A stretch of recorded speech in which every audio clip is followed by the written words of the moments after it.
In an era where fighters are measured as much by their comebacks as by their conquests, Kayla Harrison reminded the world what true resilience looks like. Stepping back into the UFC Octagon at UFC 201, the two-time Olympic judo champion wasn't just fighting for victory, she was battling to reclaim her narrative.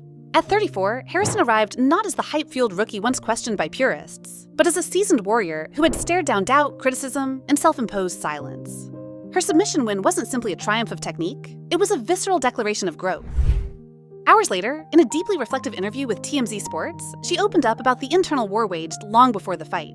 "This win isn't about the belt. It's about coming back from losing myself," she said, her voice steady but charged with emotion. Her path to this moment wasn't a straight line. It was a series of quiet decisions to fight through fear, reframe failure, and redefine what success meant beyond applause and headlines. Harrison's words carried weight, not only because of her status, but because of the honesty she dared to share. She spoke of the months away from the spotlight, of the stillness she had to embrace in order to truly hear herself again. "I had to be uncomfortable," she admitted, "to remember what makes me dangerous." Fans witnessed not just a return, but a transformation. Physically sharper, mentally calmer, emotionally anchored. UFC 201 may be recorded as a single bout, but for Kayla Harrison, it marked the first chapter of a reinvention. She didn't return for redemption. She returned to reclaim power, and this time, she's wielding it on her own terms. However, beneath the roar of victory and public admiration lies a quieter, more complex truth.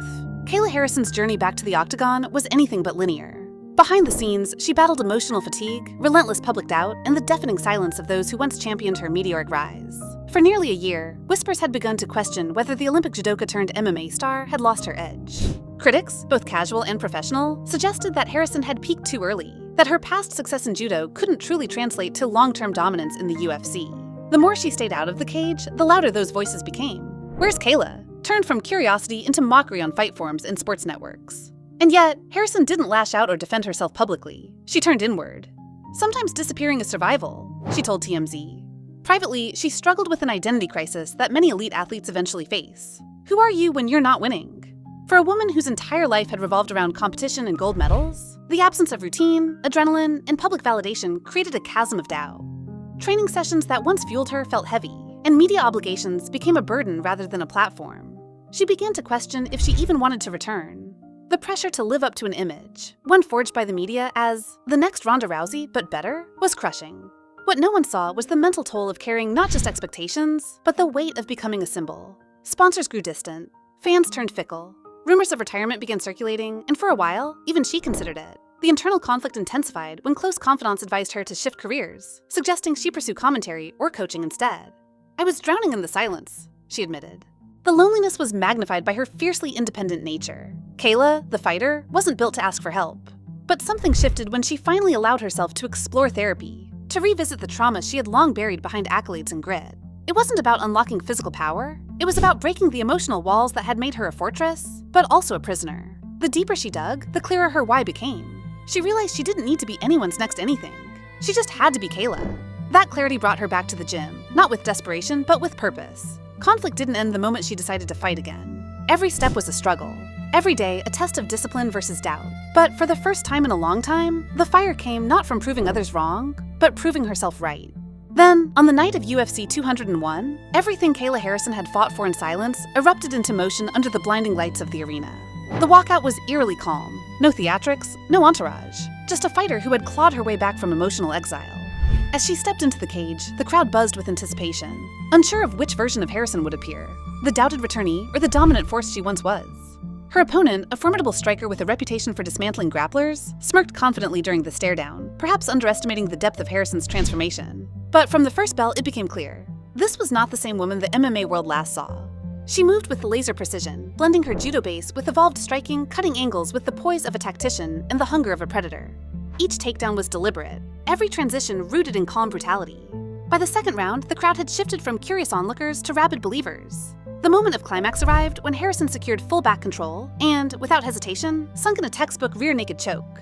Her opponent tapped within seconds. The fight had lasted just under 8 minutes, but its emotional weight spanned years. As the referee raised her hand, Harrison didn't scream or celebrate wildly. Instead, she closed her eyes and exhaled as if releasing years of internal warfare. "I wasn't fighting her," she later said in the post-fight interview.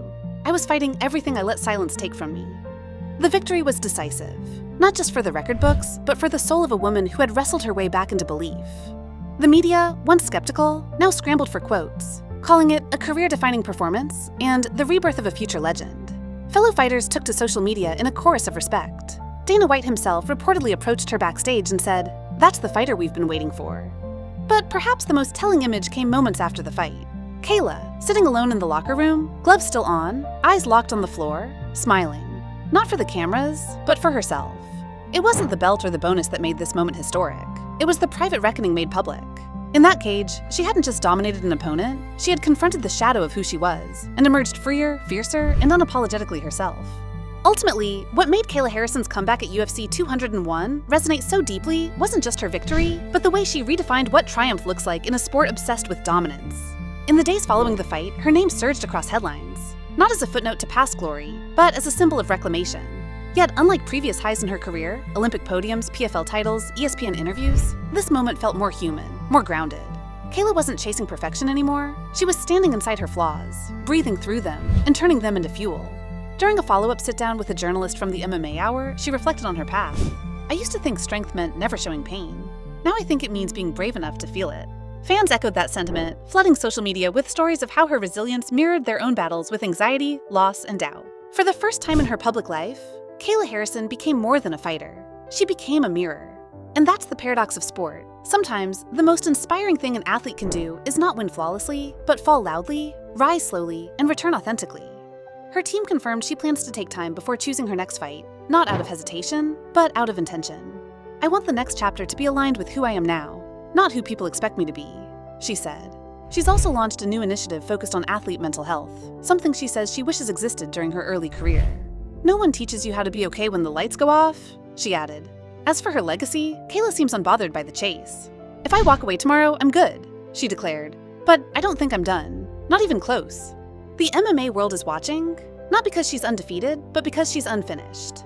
In an industry obsessed with records and rankings, Harrison is forging a new standard, one where self-worth isn't measured in belts, but in balance. UFC 201 will be remembered not as a comeback, but as a rebirth. Kayla Harrison didn't return to be a headline. She returned to be whole, and in doing so, reminded the world that sometimes the real fight begins after the cage door closes. And perhaps what resonates most is this: Kayla's evolution speaks not just to athletes, but to anyone navigating reinvention. Her courage to shed old versions of herself in front of millions offers a roadmap for rising stronger after silence. She's no longer simply chasing legacy, she's becoming it, one authentic step at a time.